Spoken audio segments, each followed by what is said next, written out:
Léo Lins foi condenado a mais de 8 anos de prisão por fazer uma piada. E uma multa de quase 2 milhões. Hoje eu vou reagir ao que ele mesmo disse sobre isso. Então, bora pro vídeo. Quando eu recebi a notícia da minha prisão, eu passei o dia gravando no SBT, ao lado de grandes amigos, o que ajudou a deixar o clima um pouco mais leve. Muito já se falou dessa minha condenação, que é a liberdade de expressão, a diferença entre uma piada num palco e uma declaração, que leva um humorista a sério, político na palhaçada, que liberdade de expressão não é de opressão, que piadas podem ofender, etc. Antes de me pronunciar, eu quis ler toda a sentença da juíza que condenou um humorista, no caso eu, a mais de 8 anos de prisão e uma multa de quase 2 milhões. Cara, uma multa de quase 2 milhões é uma senhora de uma grana, né? Esse vídeo não é de piada, eu tô em casa com meus gatos. Aqui é a pessoa Leonardo de Lima Borges Lins e não o comediante Léo Lins. Cara, abrindo um parênteses aqui, o olho dele é azul, né? Pô, chega a ser bonito o olho dele, cara. Da hora. Uma persona cômica, criada ao longo de anos, que faz piadas ácidas, críticas, e que sabe que nem todas as piadas são para todas as pessoas. Talvez nem todos saibam, mas o humorista num palco interpreta um personagem, uma persona cômica, na construção. Com toda certeza, assim como um personagem num filme, né? Ele entra no personagem e ali é um personagem. Do texto, nós utilizamos figuras de linguagem, hipérbole, metáfora, ironia, numa licença estética e, portanto, uma análise literal desse texto não se aplica na estrutura do cômico. Isso não é uma opinião minha. Isso é um dos conceitos de humor, segundo o autor Simon Critickley, um autor com diversas obras a respeito da comédia e um nome respeitado na área nos Estados Unidos e no mundo. Por que eu estou citando isso? Porque é de se esperar que uma sentença pesada como essa tenha um embasamento teórico igualmente profundo. Sabe qual foi um dos embasamentos teóricos da juíza que me condenou a mais de 8 anos de cadeia? A Wikipedia. Wikipedia, a gente sabe que qualquer pessoa pode alterar ali a informação. E isso não é uma piada. Você imagina um inocente acusado de homicídio, a juíza fala, você matou? Ele diz, não. Ela vai na Wikipedia, pessoas podem mentir? Sim, sabia, condenado. Isso mesmo, a Wikipedia tendo um aviso. Não é fonte primária de informação, não substitui uma pesquisa acadêmica, assim como no meu show. Também tem avisos. Show de humor, apresentação de stand-up, comedy, obra teatral, ficção. Você está entrando em um teatro, está em um canal do humorista Léo Lins. Mas parece que as pessoas perderam a capacidade de interpretar o óbvio. Estamos vivendo uma das maiores epidemias dos últimos tempos, a da cegueira racional. Os julgamentos são feitos puramente baseados em emoção e ninguém quer mais ouvir o próximo, quer no máximo convencê-lo da sua própria verdade. Isso pode trazer consequência para qualquer pessoa, mas no caso de um juiz, de uma juíza, pode trazer consequências gravíssimas. Com certeza. Eu vou citar alguns trechos da minha sentença e eu deixo para que vocês façam o julgamento por si só. Porque assim, pessoal, eu acho que para ter uma acusação e uma sentença a este nível, o cara tem que ter cometido algo muito grave. A oratória às vezes se torna perigosa, mas nós entendemos que o humor, a comédia, ela é liberada, né? Tem a liberdade de expressão, assim como um filme que a gente assiste lá, vamos pôr, O Menino do Pijama Listrado, e tem uma parte que são os nazistas lá, né, amando de rir, e o que acontece? Eles estão interpretando o personagem, eles não são nazistas, eles não são aquelas pessoas que eles estão figurando ali, né?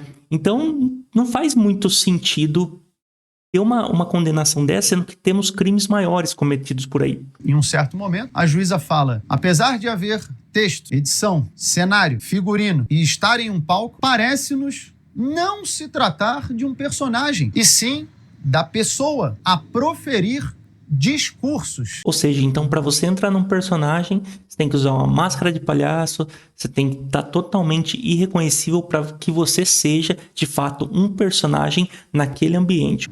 Eu te mostro a cabeça de um jacaré, o corpo de um jacaré, o rabo de um jacaré, e eu pergunto, que animal é esse? E você responde, é um camelo.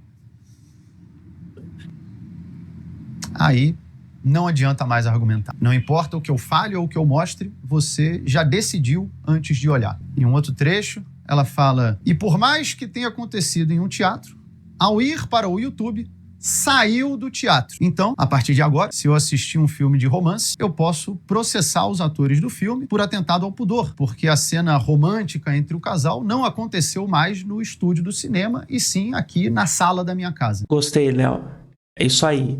Tem que argumentar contra e mostrar aonde está o erro. O erro não veio da sua atuação, e sim de quem interpretou aquela imagem. Isso é de uma limitação cognitiva grave e preocupante. E em outra passagem ela fala, mesmo que fosse um personagem, ainda assim há crime. Aí acabou. Porque se um personagem pode cometer um crime, agora dá pra prender a atriz que faz a vilã da novela, o ator que faz o vilão no filme, numa série. Exatamente. Eu espero que os humoristas, que a classe artística, que as pessoas em geral entendam a gravidade de uma sentença como essa. Eu sei que muitos estão indignados com a minha condenação, alguns estão felizes, porque é isso que virou a nossa sociedade. Ó, pessoal, eu vou entrar num assunto aqui. Eu não acompanho o Léo Lins, já vi ele em algumas participações no Danilo Gentili, né? Não acompanho ele, não gosto muito do tipo de humor dele, mas, cara, eu acho que ele faz um trabalho excepcional ali. Já vi vários vídeos dele. Então não tô defendendo, pelo contrário. Eu só tô vendo que isso é uma grande babaquice. Condenar uma pessoa por fazer uma piada. Ali ele tá num ambiente que ele entra no personagem e solta do repertório dele de piadas, né? Assim como o palhaço, ele entra no circo, ele solta o repertório dele de palhaçadas. O humorista da mesma forma. Então, né, não deveria ter esse tipo de, eu acredito, censura, né? Para mim não passa de censura e injustiça. Um coliseu romano onde cada grupo vibra quando um suposto adversário, às vezes nem é, cai ou é empurrado aos leões. E enquanto a plebe se mata, os imperadores assistem do camarote, invioláveis e intocáveis. Para que rumo está indo a nossa sociedade? Os valores estão sendo invertidos, um olhar vira um estupro, uma piada, um discurso de ódio, e a corrupção vira o padrão. A gente acostumou tanto com desvios de caráter que, quando estamos diante de uma virtude, ela vira digna de elogio. Não, esse prefeito é muito bom, esse aí nunca roubou, nunca se envolveu em corrupção. Mas isso era para ser a regra. Não a exceção. Como é que a gente chegou aqui? Em parte, eu te digo, vestindo os vícios com um manto da moralidade. Usam esse manto há tanto tempo que, às vezes, nem percebem o erro. Durante o meu julgamento, certo momento, o promotor de justiça me pergunta, você já parou para considerar que essas pessoas que estão aqui falando a seu favor, negros, gays, pessoas com deficiência, já parou para pensar que eles podem ser uma minoria dentro da minoria? E aí eu respondi, mas o objetivo desse processo não é justamente o respeito às minorias? Você está me dizendo, então, que essa minoria Exato. é tão pequena que não merece respeito. Em que momento a nossa régua moral e jurídica passou a ser baseada em um número do IBGE? Isso, se é que era uma minoria. Pelo menos no meu julgamento, Exato. haviam mais minorias do meu lado do que contra, porque não levaram nenhuma. E mesmo assim, em nome da defesa das minorias, a juíza ignora a opinião dessas minorias e determina que piada incentiva o crime, o ódio e o preconceito. Provavelmente, então, essas pessoas envolvidas no desvio de bilhões do INSS, coitados, às vezes eles só ouviram muitas piadas de idoso ou piadas de corrupção e aí estavam rindo, quando viram, roubaram. A culpa não é deles, a culpa é do riso.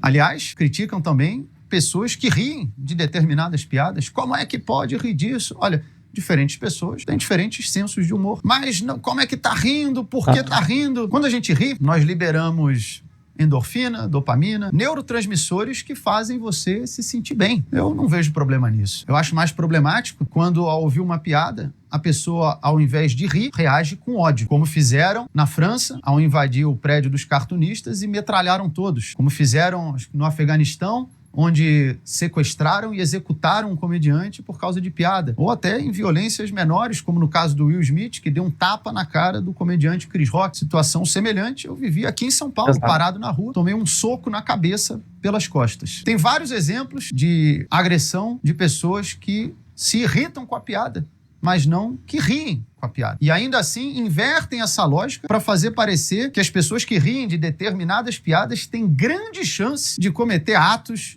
de ódio e de preconceito. Eu não vou ser hipócrita. Você pode falar, pô, mas então você quer afirmar que jamais alguém pode ouvir uma piada e ter uma atitude de agressão física ou psicológica Eu não tenho como afirmar, mas se a pessoa fizer isso, que ela responda pelo crime que ela cometeu. Eu não posso jogar Street Fighter, agredir alguém e colocar a culpa no japonês que fez o jogo. Fazer isso e proibir o jogo vai impedir milhões de pessoas de se divertirem por causa de um idiota. E é isso que nós estamos fazendo, nivelando a sociedade pelo idiota. Concordar com sentenças como essa é assinar um atestado que nós somos adultos infantiloides sem a menor capacidade de discernir o que é bom ou ruim para nós e precisamos de um Estado falando do que você pode rir, o que você pode ouvir, o que você vai poder comer, o que você pode falar e até um dia o que você pode pensar. Aí já vai ser um baita de um problema, né? Porque alguns países a gente sabe que já vivem nessa condição, né? O Brasil parece que está caminhando para isso. Eu agradeço muito a todos vocês que estão me apoiando. Agradeço aos colegas, familiares, aos humoristas, juristas, jornalistas. Eu recebi milhares de mensagens. Confesso que foi acima da minha expectativa as pessoas que estão se posicionando a meu favor. E claro, a vocês, as milhões de pessoas que acompanham o meu trabalho. Eu sempre falo que vocês são muito importantes para mim e me dão força para continuar seguindo em frente. Muitas das vezes recebo mensagens que se tornam até mais pessoais, de pessoas falando que minhas piadas ajudaram a superar uma depressão, a perda de um ente querido, a superar uma enfermidade, como no caso de um rapaz que entrou em contato se voluntariando para depor a meu favor, porque ele disse que eu ajudei a salvar a vida dele e tatuou o símbolo do meu show em um corte que ele tem no pulso. Ainda bem que eu não estava preso, proibido de contar piadas nessa época. Eu agradeço muito. Mensagens como essa são muito gratificantes. Como eu sempre falo, a melhor piada do mundo sem alguém para rir não tem graça. A comédia é feita para o próximo. Por isso eu espero retribuir tudo isso em risadas. Eu tenho fé que no fim vai dar tudo certo, até porque se rir virou crime, o silêncio virou regra. Forças aí, Léo. Vai dar tudo certo. Não abaixa a cabeça não, cara. Você não fez nada de errado. Você só fez o seu show. Infelizmente, tem muitas pessoas que vêm ao mundo pra atrapalhar a vida da gente. Beleza? Então, pessoal, esse foi o vídeo. Deixem a sua opinião aí embaixo. O que vocês acharam. E nos vemos no próximo vídeo. Fiquem com Deus. Fui.